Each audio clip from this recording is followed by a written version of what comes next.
और दूसरा ये कि सिलेबस को पूरा करने में टाइम कितना लगता है, तो मैं सारी समझा देता हूँ।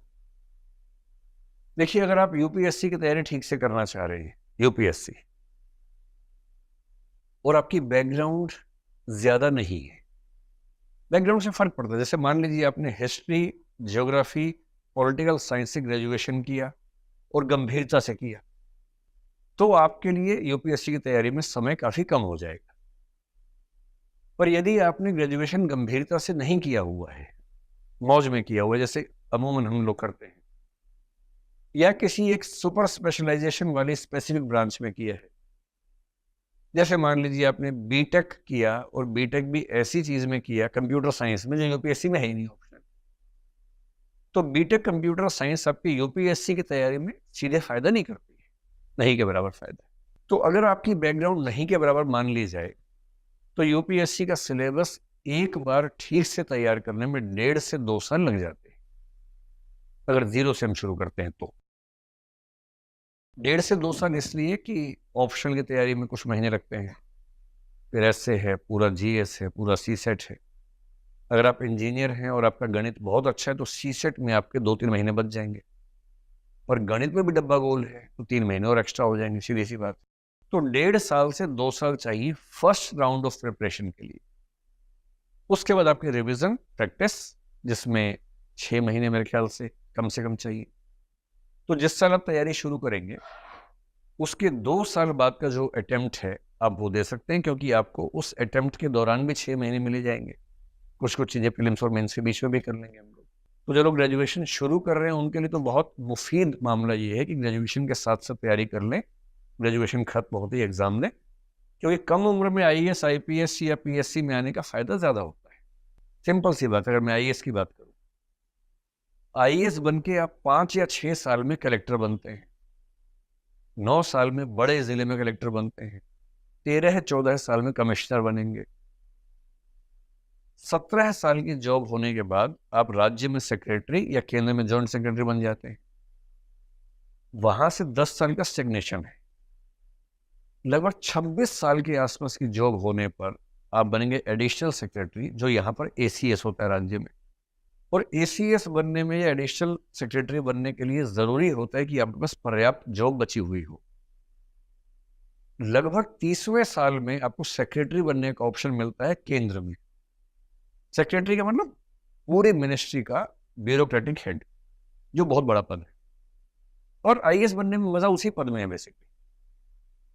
और सेक्रेटरी बनने की शर्त क्या है? सेक्रेटरी के लिए एम्पैनलमेंट उसी का होगा जिसके पास कम से कम 2 साल की सर्विस बची हुई है। मोटी सी बात, जिस दिन आप सर्विस में जाएं, यदि आपके पास कम से कम 33-34 साल की सर्विस नहीं है, तो आप सेक्रेटरी पद का सुख आमतौर पर नहीं उठा पाएंगे। और सेक्रेटरी बने और बनते रिटायर हो गए, उसमें क्या मजा है? बन के 3-4 साल रहना भी चाहिए। तो मजा तब है जब आपके पास कम से कम 36 साल की सर्विस हाथ में हो। 60 में रिटायर हो जाते हैं।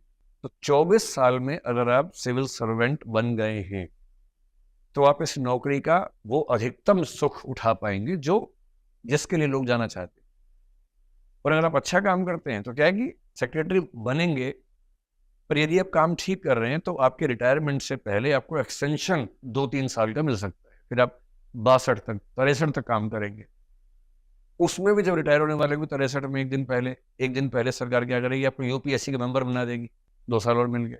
या सीएजी बना दिया, कोई ऐसा पद जिसमें 65 साल तक रिटायरमेंट होती है। पर ये सारे सुख उनको मिलेंगे जो 24 साल, मैक्सिमम 25 साल तक ज्वाइन कर लेंगे मसूरी में आईएएस की नौकरी। इसलिए मैं आज के लिए कहने लगा हूं कि ग्रेजुएशन में अगर संभव है तो फर्स्ट ईयर के एंड के पार्ट से, नहीं तो सेकेंड ईयर की शुरुआत से सीरियस प्रिपरेशन शुरू कर देनी चाहिए। और 2 साल आपको ग्रेजुएशन के साथ साथ ही मिल जाएंगे, तो ग्रेजुएशन खत्म होते ही आप तैयार हैं। और यदि आपकी उम्र 21 हो गई है, आमतौर पर ग्रेजुएशन 3 साल का जब करते हैं तो 20 में खत्म हो जाता है ग्रेजुएशन, तो 1 साल बचता है उसके बाद, अगर आप शुरू से सही टाइम पे चल रहे हैं तो। अगर 20 में ग्रेजुएशन हुआ और आपकी तैयारी एक बार हो गई है, तो 20 से 21 वाला जो 1 साल है उसमें revision, practice, answer writing skills, वो सब करना है।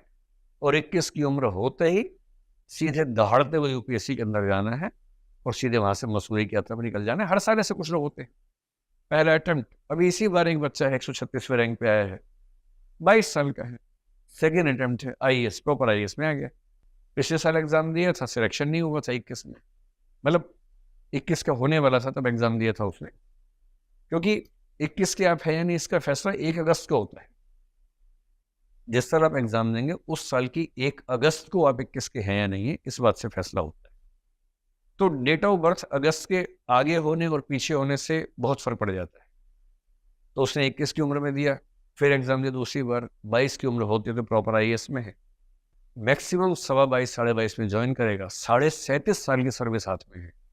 और 37.5 साल की सर्विस का मतलब है कि अगर सर्विस ठीक रही, बीच में दिक्कत नहीं कोई आई, तो कम से कम 7 साल केंद्र सरकार में सेक्रेटरी का पद मिलने वाला है।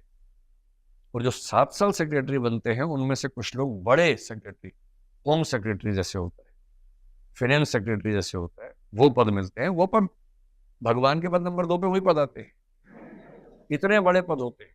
जैसे होम सेक्रेटरी के मैं आपको थोड़ा समझाऊं, होम सेक्रेटरी आईएएस होता है। अब उसका काम है पूरे देश की कानून व्यवस्था का ध्यान रखना। एक फोर्स का नाम है सीआरपीएफ, आपने सुना होगा।